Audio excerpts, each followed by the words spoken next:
讲讲台语，台语讲百讲。各位观众朋友，大家好，我是阿信老师，欢迎大家收看今日一个百讲讲台语。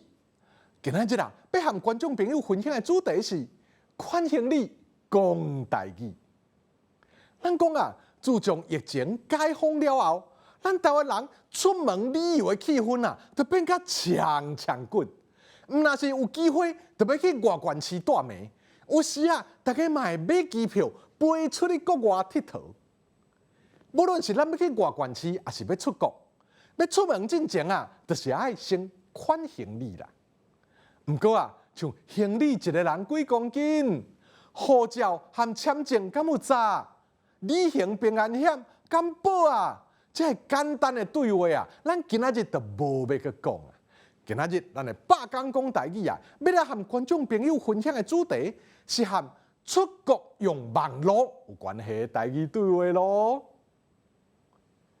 若是咱要去其他的国家佚佗啊，一定要先了解当地资讯。亲像讲啊，某共国家的电压有分81某度和212某度两种。这个某度啊，就是电压的单位啦。啊，若无共国家，迄插头的形体嘛拢无共款哦。所以啊，若是咱无伫台湾，事先准备好转接头啊，去到遐，手机啊和 Pad 就无在条插座充电通用咯。所以啊，咱伫厝里款行李的时，会当先探听讲啊，泰国的电压是81的，还是212的？德国的插头生做安怎？是圆的啊平的，两孔还是三孔？咱兜敢有转接头？安尼啊，就会当保证去到遐，咱会当继续使用咱的3C 产品咯。出国旅行的时啊，另外一项注意的代志，就是网络啊。若是网络咱无先伫台湾处理啊，死到去到遐，就敢若逐工倒来饭店，也是伫其他大的所在。才有网络通用啦，安尼啊，是毋是就较无方便呢？所以啊，咱会当伫厝里先问讲啊，咱敢有先办漫游，还是买当地的SIM卡？但即马出国要有网络通用的方式有真侪款哦。有的电信公司啊，会当直接伫网站啊，用 app 来设定。死到啊，落飞机的时，手机啊，电开机就会当用啊。啊，若有的办法是买 SIM 卡，甲国外就甲手机的 SIM 卡换做新的迄张，就会当用咯。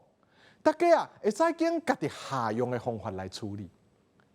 最后提醒大家啊，行李款好以后，会记得关心厝里的人哦。像讲，咱会当讲，爸，你药啊敢查，乖啊敢举，安尼啊，厝里的人定会感觉真大心、真温暖哦。复习，倒一个国家的电压是81的，还是212的？倒一个国家的插头生做安怎？是圆的啊平的，两孔也三孔？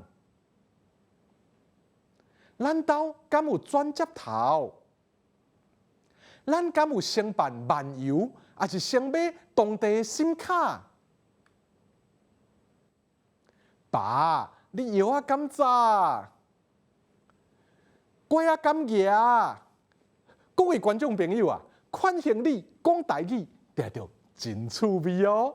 今仔日咱的百讲讲台语就讲到这，感谢观众朋友的收看，咱后摆再会。